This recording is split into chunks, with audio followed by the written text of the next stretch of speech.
All right, we are here at 455 Woodside Place, Montgomery, Alabama, 36117. The claim number is 0193, V as in Victor, 176, D as in dog. This is a claim, homeowner's claim for Miss Zhang. That is Z-H-A-N-G. And today we're going to be doing our second repair attempt on this roof. State Farm actually wanted us to continue with repairs with the Tamko Heritage shingle because they stated in the ITEL report that there was similar products in production.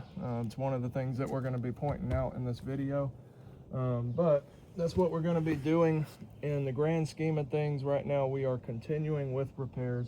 We're going to see what happens to this first one that we're repairing. Well, second one. We've done a repair on this roof already, showing the unrepairability, but we're also going to be showing that as well as the size and shingle, and even though it was what State Farm recommended. So let's get started here. We're going to see what happens. Going to be pointing out things as we go along. Like number one, we're using an industry standard flat bar today. Reason I say industry standard is because a roof snake, contrary to popular belief, is actually not industry standard. We also couldn't find one in the Montgomery greater area in the last couple months, so we weren't able to locate that. But also the reason it's not industry standard is because the roof snake has a design flaw where when you're nailing back in the fasteners, every time with each strike, it makes hail-like impacts below the shingles, and even on the shingle that's trying to be repaired sometimes.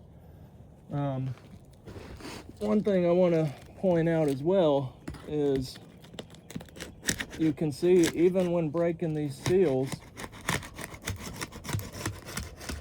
and removing these fasteners, I'm getting nice and low as to not cause any further unnecessary damage.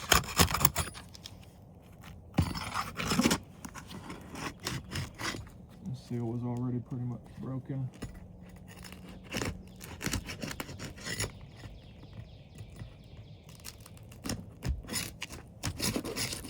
Shingles are extremely old, extremely brittle. Pretty sure these shingles, according to the homeowner and when the house was built, are over 25 years old. If you know anything about roofing, the kind of brittleness that these shingles are experiencing, y'all are about to see. So, just going to start by removing these fasteners. And again, getting as low as humanly possible in order to not lift these shingles higher than need be, in order to not cause any further unnecessary damage.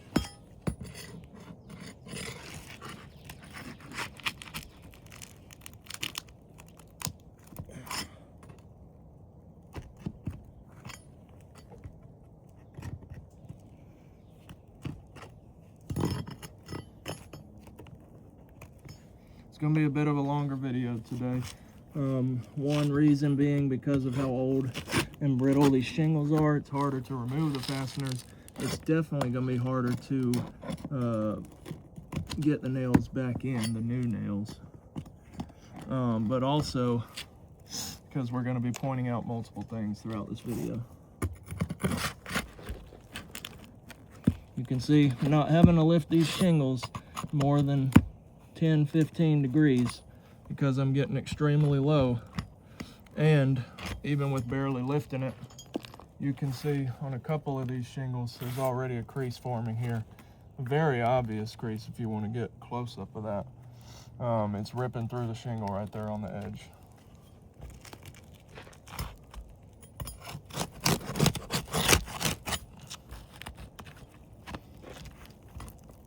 Is there another nail in there? I don't think so. Yeah, to this one now.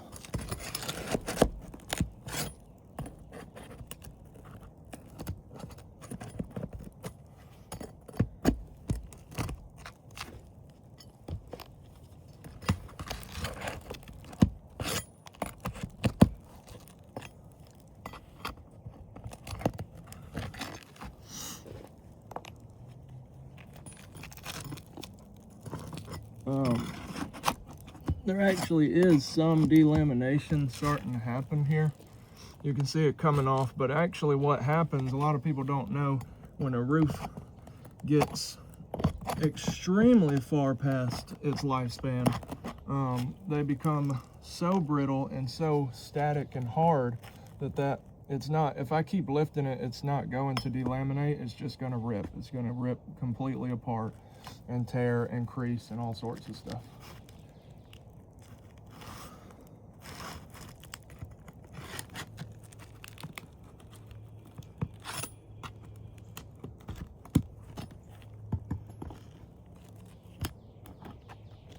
Once again, you can see, I mean, I was extremely low for that. I was not lifting the shingle barely much at all. You can see straight crease line across that. That's just what happens when you combine a shingle being as old as these are and trying to do a repair.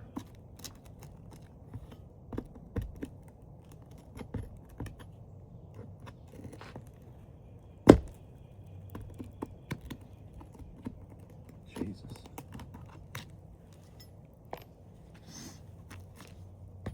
Be the last one here. All right, see if this thing comes out. Oh crap. I was about to pull out the wrong shingle there. All right, Tamko, Tuscaloosa. I believe we already knew that. So, we're about to point out the first thing here. You see the new shingle?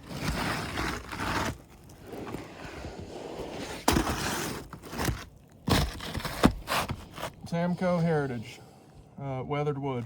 Exact shingle that State Farm wanted us to go back with. Just have to point out the difference here. First of all, in the length of the shingle. There is a good 4 inches or so over here on this side. About to explain why that matters. Also, the exposure. I'm going to line up these common bonds. You see right here, this is where the nails are supposed to go in. And line it up on both sides. You can see the difference in the exposure on the bottom. I'm also going to explain why that matters here in just a minute. But that shingle is entirely discontinued.